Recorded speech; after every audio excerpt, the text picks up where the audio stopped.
be the toast of the town, the guy on the go. I'm the type of gamer every gamer should know. I'll be the one to watch the guy in the flow. I'm the type of gamer every gamer should know. Well, it's been quite the little journey with the That Guy with the Glasses series. We've covered quite a few of the big timers, the showstoppers on the website, the Nostalgia Critic, Spoony One, Linkara, Pissed Jose.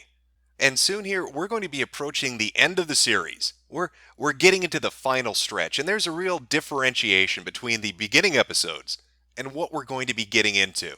Those first 4 episodes, those were informational, really hitting the highlights and the key points about each individual and their contribution, or at least trying to wrap it up into a nice little story at the end. But we're transitioning from informational into entertainment, because those last couple episodes are going to be a real shit show, the shit show proper, dealing with the rumors and the behind-the-scenes backstabbings, the small-time contributors and the crazy stories associated with them. And so I thought it would be nice to transition us into that with a nice little primer on the guy on the outside looking in. I'm talking about the fandom of That Guy with the Glasses. You know, fandoms, they run the spectrum. The autism spectrum, because some of these motherfuckers are playing with trains. But there are all sorts of people of varying degrees of interest within this subject. Now, fans, they will love a show. They'll give it accolades. They will support it, subscribe it, like it, favorite it, give it money, buy the merchandise. They will move those fucking movies for you. But there are differing types of fans. Besides the basic core group that most people would encounter for a particular content creator or a website that exists out there on the internet. For example, maybe you could say there's an individual who's upset with digital entertainment, and one day he's browsing YouTube and he notices this untalented fat fuck is aping his bit. Look at that 240p quality ripoff. He's stealing it. He's not even original about it. He knows who you are. And he's taking your format and copying it to a T. He's written you before, and he's just outright stealing the shit that you do. Well, that's a fan. That's somebody that's emulating you and competing with you. Sure, he's fucking awful at it. Nothing he says is funny. His videos are awful. Fucking garbage fire awful. But there he is nonetheless. Or maybe you find out that one day, just like that 240p untalented motherfucker, there's another guy out there. Again, aping your bit. But of course, as time goes on, you find out not only does he think Barbie's a shitty game, he's had to flee the fucking country. And he's filming videos of himself in Mexico playing with toy dinosaurs because there's a court order out for him as he tries to escape the law because he's been harassing his ex-girlfriend. Life comes at you fast. That's all I'm saying. Now, That Guy with the Glasses doesn't have anybody that had to flee the country, at least as far as I'm aware of. But it's got its host of fans who really either want to be a part of it, who want to emulate it, or even criticize it, because at some point along the way, they liked what That Guy with the Glasses did. And so I thought it'd be interesting to highlight a few examples of that for you, before we move into the real good shit. Now, Rowan, it's like you have to be a mentally handicapped Mexican to say this right. You gotta roll those R's. Roran, better known as Latza. Now, Latza was a huge fan of That Guy with the Glasses. You can look at his YouTube channel and you can instantly see what the inspiration for it was, as evidenced by the content that he put out, the Gamer's Atlas, where he would review board games, dressed up as a character called the Cartographer, because you get it, it's the Gamer's Atlas and he's a cartographer who dresses like George Washington for some fucking reason. I'm not really sure how that relates. Maybe he's a time-traveling cartographer. He likes to get there first to map it out for you. He's the wayfinder of internet content. Now, taking a look at the quality content that Latza creates gives you a very good idea of just how much he really respected and liked the Nostalgia Critic, going so far as to audition for the website. Becoming as popular can be. Making my mark in high society. I'm the beau of the ball, the star of the show. Yeah, I'm the type of gamer every gamer should know.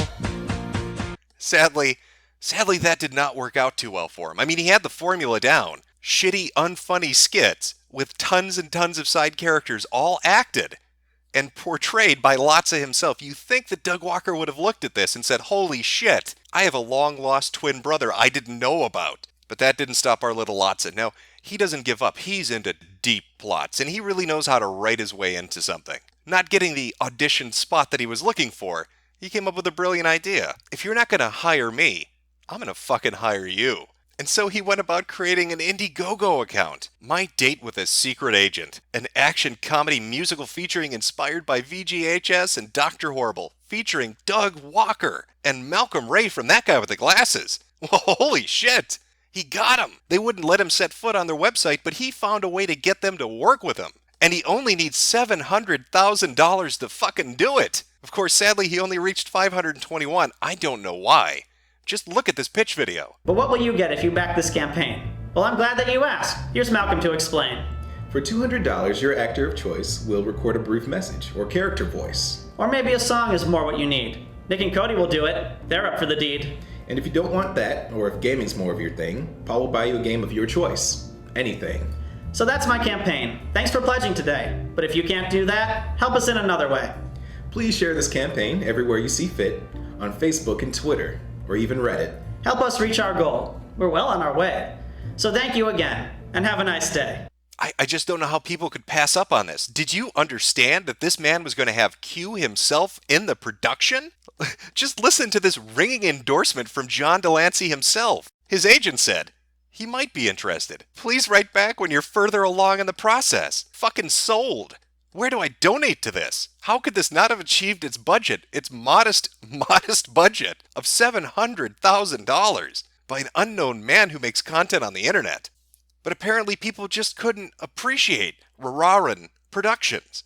That's not to say he was completely alone. I mean, sure, his channel did open in 2010 and he only really has 1,300 subscribers and barely 500,000 views. But he's got a dedicated, loyal fan base that's looking out for Lotsa. Just look at the nonstop chatter on his discussion page. Rarity spread her legs wide as Roran prepared his high-class cock for penetration of her pony vag, eager to feel Roronan's spawn swimming inside of her. Did I mention Lotsa's a brony? Maybe I should have mentioned that. Lotsa's a brony. My favorite is Fluttershy because she's so adorable and I see myself in her a lot. Now, Paul is what you'd call a super fan. He really loved the website. He wanted to be a part of it. He couldn't get in there with that audition tape. He couldn't get in there mimicking what he saw them doing. He couldn't even get in there by trying to create a high-budget movie and hiring them to work for him. But hey, at the end of the day, it's their loss. It's a loss for That Guy with the Glasses because how many talented writers out there create a storyline about a superhero with electric nipples? In the daytime, he's mild-mannered Let's Player Corey Barton, but at night, he becomes Lotsa Day Electric Nips, serving a hot slice of justice to all the evildoers out there. Deep plots. But alas, it was just not enough to capture the attention of the people that he loved the most, and thus scorned, he fled into the arms of another lover, Red Letter Media. Imagine Lotsa's surprise when an email arrived from Jay and Mike at Red Letter Media saying, "We love electric nips, Lotsa. You need to come out here immediately. Send us a demo tape, audition for us, and then drive across the country and have a meeting with us. We're super fucking serious." Now, Lotsa had recently said in an interview he gave that he didn't actually drive out there, that he only lied about that for whatever reason. He was just playing pretend. Haha, gotcha. I tricked you into thinking I was retarded. I didn't actually make it all the way out to Milwaukee. Yeah. I just wanted to say I did. And that was really bad in hindsight because that looked really bad on me. He states that he actually was contacted by Red Letter Media before he drove out to Milwaukee, warning him of the nefarious plot to trick him into driving across the country to meet with people who didn't know who he was. But in my mind, I like to imagine that that's just him trying not to be embarrassed. And that our little Lotsa, dressed up as his cartographer self, drove all the way out there just to have Mike and Jay slam the door shut in his fucking face. Now I know this can come off as a depressing story of a man that continually fails to garner the attention of those that he looks up to. But Lotsa's moved on. He's put these things behind him. They're in the past now. And he has a real professional career. If you look at his IMDb page, which he actually has one, amazingly, you'll see that he's been a busy boy. He's working for Disney. He's actually working at Disney. The dream has become a reality. When he took the risk to move out to California to make it big, he actually got his foot in the door at the Disney Corporation. Yeah, so right now I'm making short videos for a thing called the Disney LOL app, and I'm pretty much taking their TV shows, remixing them into 12-second silly videos. How fucking amazing is that? And thank God, no Let's Play videos of Aladdin, a Disney property, exist where Lotsa refers to characters of Middle Eastern descent as sand niggers and talks about how black people are apes. You got a filthy monkey chasing you. Oh, you mean a boo? Yeah. Didn't mean the people. He's Arabic, not an N-word. He is not black. At least call him the right kind. He's clearly a sand nigga.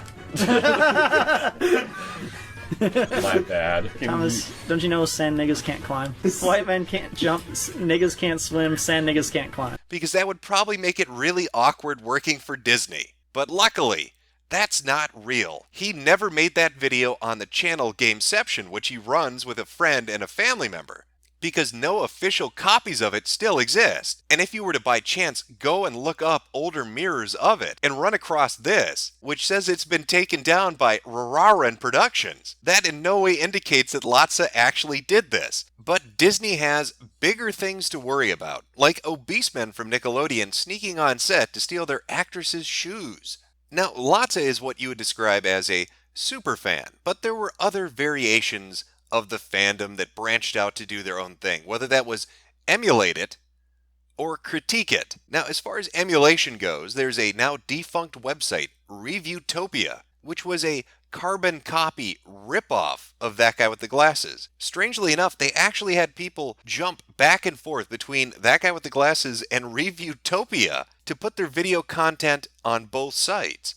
Now, I would love to show you some of the amazing content I'm sure Reviewtopia put out on the daily. I'm not going to be able to, because it doesn't exist anymore. And why is that? You know, just a little event that happened back in 2013, when about 2/3 of the site's contributors left following a controversial incident during a live stream of Sinner Radio episode at MagFest. There was a combination of nudity and several lewd and exploitive comments made by Enigma, who was operating the site's Twitter at the time, which were later deleted. The result was a mass exodus of members, Enigma's firing, and a temporary suspension of live streaming. Well, that sounds like one hell of a fucking party. And with Enigma and 2/3 of the goddamn website leaving, not much was left of Reviewtopia. In fact, it really doesn't exist in any form now. You're lucky to find even a few videos mentioning it in its brief history on the internet. One of those would be A. Salieri's video. I'll leave a link in the description below if you want to go watch it. But if you want to save yourself some trouble, take the color scheme of That Guy with the Glasses and change it from orange and red to blue and white, and then lessen the appeal of absolutely everybody contributing on the website, and you have Reviewtopia in a nutshell. As far as critiquing goes, there was a little website, Crowded Sidewalks? No, that's not it. The Busy Street, a blogging site ran by a Robin fanboy that really loved to shit all over That Guy with the Glasses. But I can assure you, Jordan was a fan at one point. He just sort of flipped around a little bit. Went from loving them to fucking hating them, and then talking about it incessantly every single fucking day. Hello, I'm the Internet Critic. I watch it so you don't have to. Hey, do you like reviewers on the internet? I don't. And just like with Reviewtopia, the Busy Street doesn't exist anymore. You can find some archives of it, some of the articles that exist out there like this, but aside from that, not much. The older contributing members, the staff of the website, have dispersed to run bingo shows that nobody watches. And I know, by the way, Jordan, that's why you deleted all fucking 30 of those 3-hour-plus long bingo live streams where you would read numbers to nobody watching. 0 views. I suppose in some weird way, the fandom is a reflection of the website. You have people that are trying to fit in who maybe don't fit in and fall off like a Lotsa. People that are just stealing or aping a style, and you can see that play itself out a lot with That Guy with the Glasses. These small-time reviewers that came in, which were basically just cookie-cutter molds of content that was already on the website, or even those who became ex-members who critique it out of perhaps bitterness or jealousy or just a legitimate hatred for the policies of the site and what it's become. So I hope you've enjoyed this brief look at the That Guy with the Glasses fandom. I just wanted to highlight a few different cases, mainly a lot of Lotsa, because who doesn't love electric nipples? I sure do. Fucking love them. Now, just as fair warning, as we move into the final 2 episodes, there's going to be a tonal shift, a very noticeable tonal shift. I held back a lot with the first 4 videos. I tried to be very neutral, tried to be very almost bland in the presentation of information and citing the facts. But going forward, it's pure entertainment. We are talking about rumors and fucked up shit galore. So if that's not your thing, if you like the informational stuff, just cut it off at episode 4 and walk away. Because 6 and 7, the final 2 that are coming up, are going to be night and day different than the first 4 that you watched. So that's the fair warning. You've been given advanced notice. If that's not your style, just skip it. The series can end right here for you. You could just walk away. Well, that is the end of the video. I'm not sure why you're still watching beyond this point, unless you're a patron of mine on Patreon, in which case I told you I'd fix the credit sequence, and now it looks like it's flipping the fuck out. You know, when I was putting this together, it actually looked fairly good in Vegas, but when I rendered it, it's all stuttery. There's like some weird kind of twitchy shit going on with some of the letters. I'm not sure how that's going to show up on YouTube, but it's giving me a fucking migraine. Also, for whatever reason, when you download the backer information off your Patreon so you can put together something like this, it's not alphabetized. At least it wasn't for me. Maybe I'm too fucking stupid to figure out how this works, so good luck finding your name. But I did listen when people asked me to change it, and I did listen when people asked me to omit it. So if you saw that Patreon post, I have altered your names. It really is in there. You're just going to have to, I guess, scroll through it to find it. So coming up in the next video, it's going to be all the minor contributors, all the people that I didn't cover in a video specifically about them, are all going to be lumped in together in episode number 6. So for the people that were like, where is Lindsay Ellis? Why won't you talk about her aborting babies? Or all the other crazy shit that she's been involved in? It's going to be in episode 6. I will cover the documentary. I will cover all the stuff related to Ellis, her rape rap video, all of that stuff will be in episode 6. Along with pretty much the usual suspects when you think of That Guy with the Glasses and drama related to it, or outrageous shit that's happened, it will be in episode 6. I will put those minor contributing individuals in there if there's something interesting related to them. And probably some people too that don't really get talked about a lot. Like obese people that yell at their mothers in the hospital because they didn't get the PS3 they wanted. I can't wait to go over that fucking story because fuck that Nutella eating piece of shit.